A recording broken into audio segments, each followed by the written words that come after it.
let's move on to the next basic vector operation. Scalar multiplication. Suppose I'm given a vector, and how do I multiply this vector by a scalar? That's why it's called scalar multiplication. So here we're given a vector u, 3 minus 1. So it's a vector in R2. 5 times u,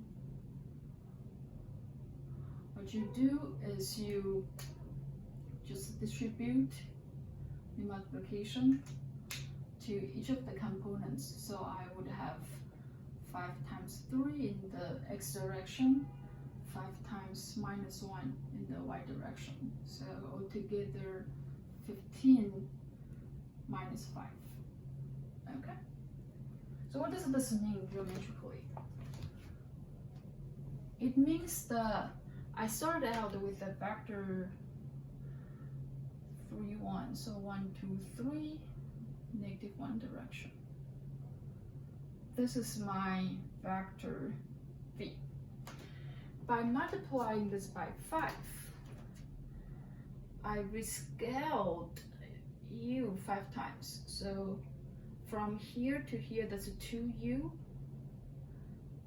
3u, 4u, 5u. So this very long vector from the origin to here is 5u.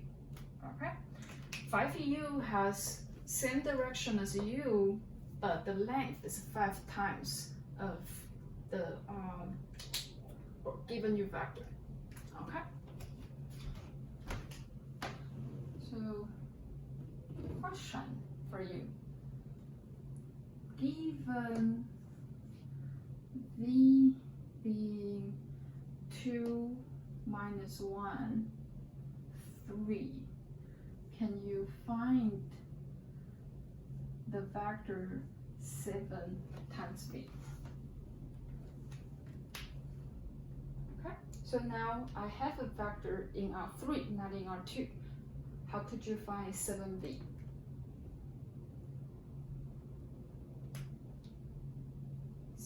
V will be, by the same idea, 7 times the vector 2 minus 1, 3.